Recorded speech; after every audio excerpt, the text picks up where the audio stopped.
Anu was king. Assigned to Anu to heed his instructions. 300 in the heavens he stationed as a god, the ways of earth to define from the heaven, and on earth 600 he made reside, after he all their instructions had ordered. To the Anunnaki of heaven and of earth he allotted their assignments. This story of reptilian gods from the heavens creating man is not at all uncommon. It in fact can be found in most every region of our planet. In Japan, emperors claim descent from dragon gods who came from the sky.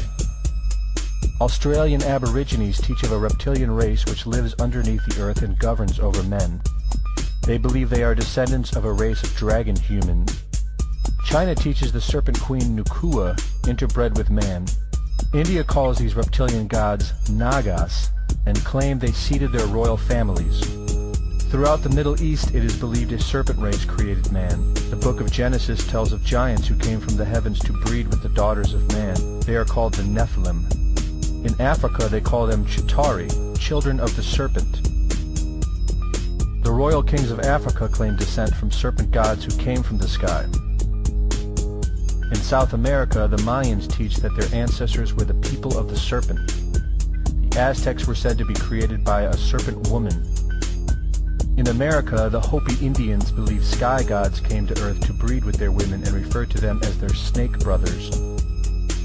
The word Sioux means snakes, and Iroquois means serpents. It seems the only places you will not find this historical story is where the history has been methodically destroyed. The descendants of King Anu in Sumeria and Babylon can be traced throughout time. The pharaohs of Egypt were from the bloodlines of the Babylonian kings. The rulers of the Roman Empire can be traced to Egyptian hierarchy. All throughout Europe, the royal families can be traced back to the great Roman emperors. 34 of the presidents of the United States are directly descended from European royalty, with the remaining 8 who are only closely related to these same bloodlines. In 1934, President Franklin Roosevelt placed the Great Seal, originally created in 1782 by the Freemasons, on the dollar bill. Represented in the Great Seal is a pyramid and the all-seeing eye, known to be used by the elusive society, the Illuminati. Strung together in conspiratorial confusion are secret societies such as the Illuminati, the Freemasons, and the Bohemian Club.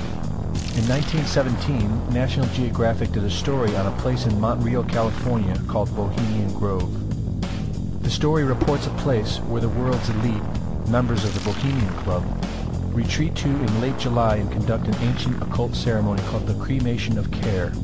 Every year in July, the world's leaders, media moguls, and members of the World Bank spend 2 weeks of what is known as a men-only retreat at the Grove. In the year 2000, BBC television show World of Wonder infiltrated Bohemian Grove with hidden cameras and aired the video on the BBC. The video shows the large mass of men donning red and black robes and once again conducting the cremation of care ceremony. The altar is at the base of a 200-foot owl, the Babylonian symbol of the god Moloch, the god of human sacrifice. In the video, a body is delivered upriver to the altar where it is set on fire. Upon being aired, members of the Bohemian Club reported that the ceremony is a put-on, merely done for entertainment and fun. This history tells a story of our world leaders having a deep involvement in satanic tradition, worshipping our reptilian overlords, the serpent gods. It poses the possibility that we may be and have always been enslaved by our leaders, no different than sheep or cattle.